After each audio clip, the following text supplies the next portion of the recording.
qualquer um que lê o livro vai achar uma historinha bacaninha, uma história legal e tal. E aí existe uma grande mensagem por trás que o livro passa que tem a ver com a Revolução Russa, né? Tem todo um negócio desse. Mas vamos lá. Perini, assim, deixa eu fazer uma introdução pra galera. Quando a gente pensou em gravar esse podcast, tá? A gente pensou imediatamente em você. Por quê? Porque, cara, todas as vezes que você já falou sobre livros, você sempre dá um jeito de falar assim, o melhor livro que eu já li é A Revolução dos Bichos, tá?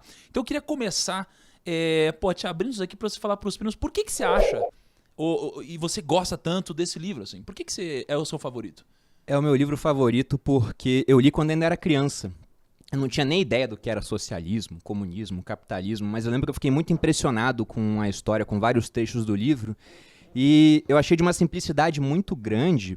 E você grava na memória isso porque a gente tende a esquecer números, tende a esquecer datas, mas você não esquece uma história. E esse é o grande mérito da Revolução dos Bichos. E um outro ponto é que é um livro curto, tem em torno de 130 páginas, depende da edição.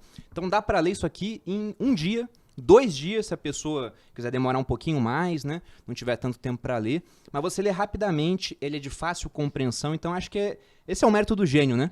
Porque ele tornou um negócio que às vezes é muito complexo. Tem outros livros que falam desse assunto também através de histórias, mas nenhum de maneira tão simples, tão didática, com exemplos que até uma criança consegue compreender. Então, por isso que, na minha opinião, A Revolução dos Bichos é uma obra que a gente fala dela hoje e continuaremos falando dela daqui a 100 anos, talvez daqui a 200, 300. Ele vai passar no teste do tempo, na minha opinião. E o legal é que, assim, ele tem poucas páginas, então até o Kaique deve ter lido esse livro, eu imagino. Ele demorou de 1 a 4 meses, mas conseguiu ler, Kaique? Lógico, eu consegui ler. Leu ele? Gostou? Gostei. Leu inteiro? E tem filme de Inteiro, desenho do verdade. livro também, então é fácil de ver. Tem- Com certeza o como que é Kaique desse viu. Viu o desenho, né? Animadinho. Tem da década de 50, tá no YouTube disponível de graça. Cara, eu não sabia. Se eu Legal. soubesse, eu teria Mas, visto o desenho. e Carol, o do livro. que você achou do livro, velho? Você curtiu? Cara, eu acho um livro excelente.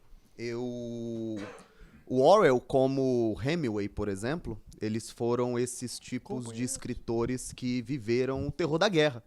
Então, Orwell foi pra Guerra Espanhola, tomou um tiro, assistiu aquele horror todo. E ele O Orwell, que escreveu o livro, ele tomou um tiro, velho. tomou um tiro. Ele lutou na Guerra Civil Espanhola. na Guerra Civil Espanhola. Caraca. Uma coisa interessante de falar, o Orwell, isso aqui é uma crítica a um regime totalitário, né? E nisso ele focou bastante, você vê vários paralelos com a União Soviética, mas o Orwell era socialista. Sim, sim. Inclusive, essa é uma das coisas que as pessoas não sabem, né?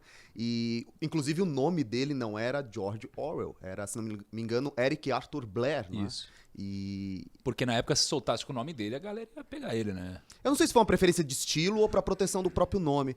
Mas ele como Hemingway, por exemplo, eles viveram muito de perto ali o horror da guerra, aquela coisa toda.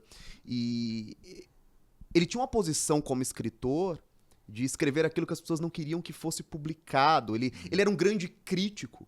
Não existe uma propositura final no livro. Ele faz um grande retrato ali da Revolução Russa, coloca cada animal como a posição social específica do país.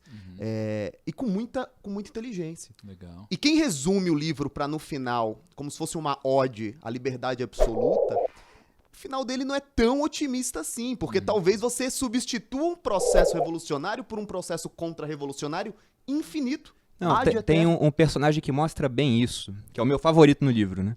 Gosto muito do cavalo Sansão, que tinha o lema de trabalharei mais ainda, e depois ele adotou um outro lema falando que Napoleão tem sempre razão, que era o líder supremo deles, né? Mas tinha um que era o amigo do Sansão, que era um burro chamado Benjamin. E o Benjamin era um dos poucos animais que sabia ler. Os outros, o Sansão, por exemplo, ele não conseguiu ir além da letra D. Ele sabia A, B, C, D, e quando ele tentava aprender o resto, ele esquecia as 4 primeiras, né? E o Benjamin, quando perguntavam pra ele o que você acha da revolução e suas consequências, porque os porcos, né, que eram a classe dirigente, sempre mostravam estatísticas falando, olha, tá muito melhor do que antes, né? Mas o pessoal não lembrava do antes. E o Benjamin, ele falava, não. Ele evitava falar sobre a revolução e quando alguém perguntava, ele dizia, os burros vivem muito. Você nunca viu um burro morto. Ou seja, ele tinha esse ceticismo, né, com as consequências da revolução. Para ele, antes, quando a fazenda era administrada por humanos, era um negócio, e depois, quando os porcos assumiram, ele falou, não vai mudar muito. A vida vai seguir como sempre segue. Tem um trecho que fala isso. Ou seja, mal. Olha Era essa a opinião dele, era um pessimismo estrutural.